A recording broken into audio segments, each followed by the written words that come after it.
Hey there, everybody. Welcome back. We're still in 14.3. This is Calculus 3, Anton's 11th edition.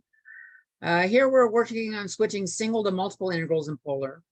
We did this in Cartesian coordinates where when we had an awkward area in the xy plane, we could switch to volume if we treated the height z equals f of xy as 1. So we're going to do that here. We're going to compute the area of the region in quadrants 1 and 4. Outside of r squared equals 2, but inside the lemniscate r squared equals 4 cosine 2 theta. So I got a picture. R equals 2 is the red circle. The lemniscate is this infinity symbol. We wanted outside r equals 2, but inside the lemniscate. So we are in this region right here. Okay. And there are lines of intersection. A little trick when you're working with Desmos, if you don't want to switch to polar, use your equations. I've been using x squared plus y squared for r. And when I need to throw theta in, I type in tangent inverse of y over x, because those are from our equations for shifting between the coordinate systems. So we're looking for this region out here. I can see when I put the line there, that I don't have that for the outer things. I don't have multiple regions. So I'm just starting at the bottom one, and we're going to sweep up to this top region up here. So let's take a look at this on the paper, where I do it on Desmos so you can see the lines and trust them. Here it's it could be a poor graph, and they may have more than one region. Desmos shows it isn't. So again, I got r squared for both. I set them equal to each other to find the points of intersection. 2 equals cosine 2 theta. So cosine 2 theta equals 1/2.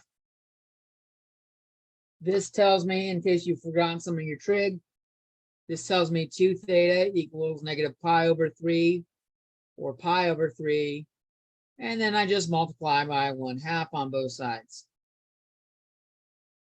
And I get negative pi over 6 to pi over 6. Okay. So the function we are integrating is a 1, but we still have our r from r d r d theta. And our radius, these were r squared, so I got to write them in the right form. Square root of 2 and square root of 4 cosine 2 theta. And then I got my negative pi over 6 and pi over 6 out here. We integrate the r, we've got 1/2 r squared, which is convenient because we got squares in here. It's just going to kill the squares. I've got 4 cosine 2 theta minus 2. And I have a 1/2 from the 1/2 r squared.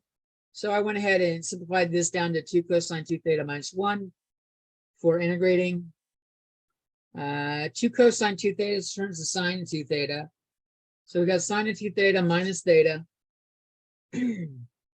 Evaluated from negative pi over 6 to pi over 6. We have effectively sine of pi over 3. I did both sines first. So the sine of pi over 3 minus the sine of negative pi over 3. And then I did the other half. Minus theta comes from this, and then I have a minus. That's my minus theta. Then I have minus another minus. So minus another minus. What's going on here? This looks a little off.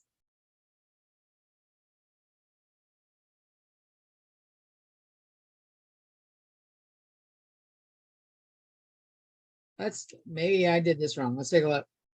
Sine of pi over 3 minus pi over 6. And I've got minus sine of negative pi over 3 minus negative pi over 6.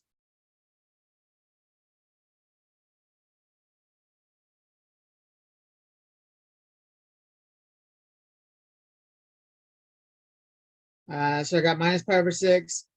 I've got minus, minus, minus. I got 3 minuses, so another negative. I don't think I have enough negatives over here is the problem. There was 3 sets of negatives in there. I did take advantage of sine is an odd function, so the negative version is the same as the positive version.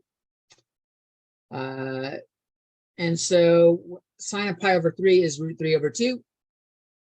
So that shows up in both of these.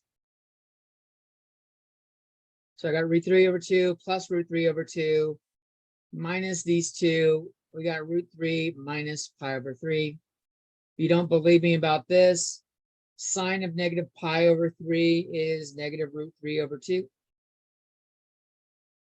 So you'll see that collectively that just turns into a plus. And that's it for this section. 14.3 is done. Peace.